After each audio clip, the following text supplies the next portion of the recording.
নিউজিল্যান্ডের উইকেন্ড মানে অনেকের কাছে অনেক আনন্দের একটা সময়। আমার কাছেও দিনটি একটু সারা সপ্তাহ সবাই যার যার কাজ নিয়ে ব্যস্ত থাকি, তাই উইকেন্ডে চেষ্টা করি যতটা পারি ফ্যামিলিকে সময়। যদি হাজবেন্ডের জব নাও থাকে তাহলে তো আরো ভালো কথা, আর থাকলেও আমি চেষ্টা করি আমার কাজগুলোকে একটু কমিয়ে বাচ্চাদেরকে সময় দেওয়ার জন্য। Weekend is all about family and making memories. তাই আজকে সকাল সকাল আমরা বের হয়ে গেলাম, যেহেতু সামনে হলিডে চলে এসেছে, ভাবলাম বাচ্চাদেরকে নিয়ে একটু বাইরে থেকে ঘুরে আসি। তাই চলে এসলাম ওয়েস্টফিল্ড মলে। This place make shopping fun for both parents and kids. ওইখানে গিয়ে দেখলাম বাচ্চাদের জন্য ড্রয়িং এর অনেক সুন্দর ব্যবস্থা করা আছে, যাতে বাচ্চারা নিজেদের মতো এনজয় করে আর মা বাবাও একটু যেহেতু এখন 2026 ফিফা ওয়ার্ল্ড কাপের সময়, তাই ওইখানে অনেক ফুটবল থিম এর ডেকোরেশন আর আমার ছেলে তো বল দেখলে এক্সাইটেড হয়ে যায়, আর মেয়েও কম না, ওর অনেক ভালো লাগছিল। তোমরা তো রিলসে কিছুটা তারপর বাসায় ফিরে সবাই একটু রেস্ট করলাম, কাজগুলোকে শেষ করে নিলাম, আর সন্ধ্যার দিকে আবার প্ল্যান করে বেরিয়ে আজকে ক্রাইস্টচার্চের নিউ ব্রাইটন পিয়ারে বড় করে ফায়ারওয়ার্কস এর আয়োজন করা হয়। This is one of our favourite winter traditional.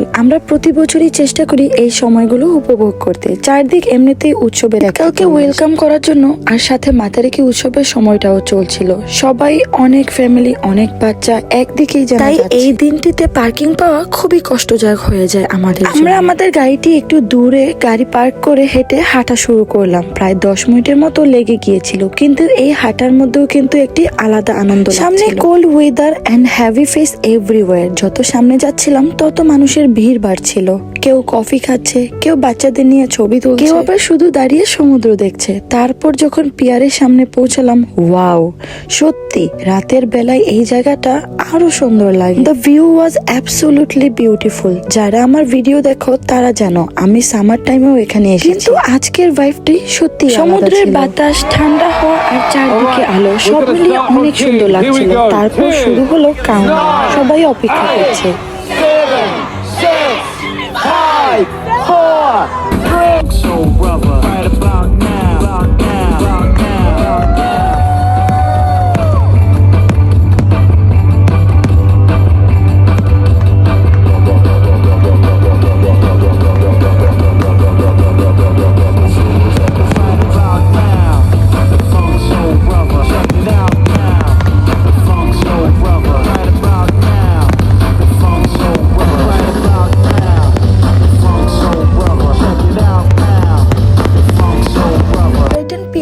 এই আতশবাজি অনুষ্ঠানটা দেখে সত্যি মন ভরে গেল। মনে হচ্ছিল শুধু আকাশে আলো ফুটছে, মানুষের মনেও যেন আনন্দের রং ছড়িয়ে পড়েছে। রাতের কালো আকাশের মধ্যে একের পর এক রঙিন আলো ফুটে আবার ধীরে ধীরে মিলেও যাচ্ছিল। সেই মুহূর্তগুলো এত সুন্দর লাগছিল যেন মনে হচ্ছিল সময়টা একটু থেমে থাকুক। নিউজিল্যান্ডের একটি সুন্দর দিক হলো তারা উৎসবকে শুধু অনুষ্ঠান হিসেবে দেখে না, মানুষকে একসাথে আনার একটি উপলক্ষ হিসেবে। অনেক সময় সিটি কাউন্সিল এই ধরনের আয়োজন করে যেন পরিবার, বন্ধু, ছোট বড় সবাই এক জায়গায় এসে আনন্দ উপভোগ করতে। এখানে আতশবাজি শুধু দেখানোর জন্য নয়, এটা যেন একটা স্বাগত, একটা উদযাপন, একটা আমরা একসাথে আছি। আর যখন এই সময়টার সঙ্গে মাতারিকির আবহ মিলে যায়, তখন বিষয়টা আরো বিশেষ হয়ে ওঠে। মাতারিকি নিউজিল্যান্ডের জন্য শুধু একটা উৎসব না, এটা নতুন শুরু, স্মরণ, পরিবার আর ভবিষ্যতের আশা নিয়ে। আকাশের তারার দিকে তাকিয়ে মানুষ অতীতকে মনে করে, বর্তমানকে উদযাপন করে আর ভবিষ্যতের জন্য নতুন স্বপ্ন দেখে। এই দুইটি একদিকে রঙিন ফায়ারওয়ার্কস এর আনন্দ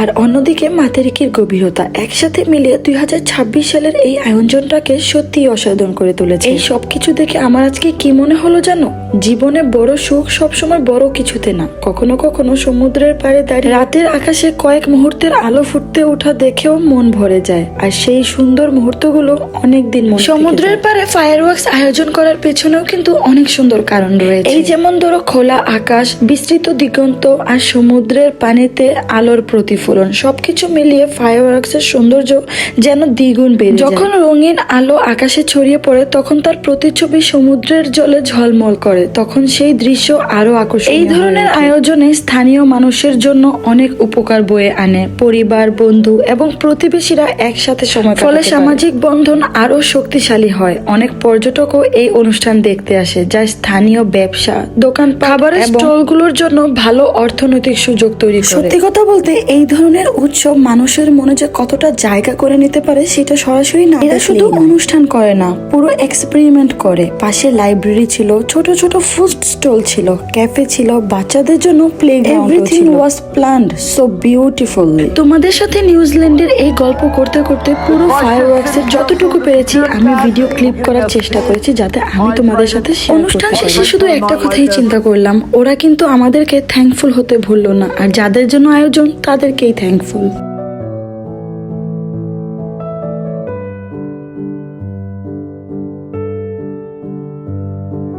ফায়ারওয়ার্ক শেষ হয়ে গেলেও আমরা কিন্তু বাসায় ফিরিনি, কারণ পাশেই একটি ছোট্ট মেলার মতো বসেছিল, তাই আমরা ভেবেছিলাম সেই মেলাটাও একবারে ঘুরে যাওয়ার মুহূর্তে আমার ছেলের চোখে পড়লো ঠিক সেই প্লেগ্রাউন্ডটা। আর বাচ্চা মানুষ প্লেগ্রাউন্ডে না খেললে কি হয়, এখানে কিন্তু ওকে একটু প্লেগ্রাউন্ডেও খেলে। শুধু ও বলে না, আমার বাবাও কিন্তু প্লেগ্রাউন্ড খুবই পছন্দ করে, কারণ উনি তার নাতিকে এতটাই ভালোবাসে, নাতির যা ভালো লাগে তা অনেস্ট রিভিউ দিচ্ছি। যাদের সাথে বাচ্চা ছিল তারা সবাই যেন এই প্লেগ্রাউন্ডে আটকে পড়েছে, কারণ বাচ্চারা সবাই প্লেগ্রাউন্ডে খেলার জন্য। আমার ভিডিওতে তোমরা দেখলেই বুঝতে পারবে যে বাচ্চারা কতটা এক্সাইটেড ছিল শুধুমাত্র এই প্লেগ্রাউন্ডে খেলার জন্য, আর প্লেগ্রাউন্ডটাও অনেক সুন্দর। এরপর পরই আমরা চলে গেলাম মেলা দেখতে, আর আমি কিন্তু একা ছিলাম না, আমার সাথে কিন্তু আমার ওই ইন্ডিয়ান ভাইয়া যে কিনা শাহাদাত ভাই, সেও আমার সাথে ছিল। আসলে আমরা সবাই একসাথেই ছিলাম, কিন্তু আসলে কি বলতো, এত ভিড়ের মাঝে আমরা দুই পরিবার আলাদা হয়ে যাই, কিন্তু যখন ফেস্টিভ্যাল একদম শেষ করার মাথাতেই আমরা আবার সব পরিবার একত্রিত হয়ে যাই। তারপরে চলে গিয়েছিলাম সেই ছোট নাইট। যেহেতু এটা কিউট প্রোগ্রাম ছিল তাই হালাল অপশন খুব বেশি পাইনি, শেষ পর্যন্ত একটি গরম গরম মিনি ডোনাটস। আমার বেবির এটা খুব পছন্দ, আর সত্যি ঠান্ডার মধ্যে গরম ডোনাটস খেতে দারুণ লাগছিল। Simple moments become the best. তো চলো তাহলে দেখাই একটি প্যাকেটের মধ্যে কতগুলো করে ডোনাটস দেওয়া হয়। সো এই ছিল সেই দোকানটা যেখান থেকে আমি ডোনাটস কিনেছি। $8 প্রায় 18 ডোনাটস পেয়েছি। এই ছিল। তারপর কিছুক্ষণ হাঁটাহাঁটি করলাম, সমুদ্রের বাতাস নিলাম, আর ধীরে ধীরে সবাই বাসার দিকে ফিরে যেতে শুরু করলো। রাস্তায় অনেক বিল ছিল, তাই যার যার গাড়ি নিয়ে ফিরছে, আর আমি ভাবছিলাম এই ছোট্ট ছোট্ট সময়গুলোই আসলে সবচেয়ে। Life is busy but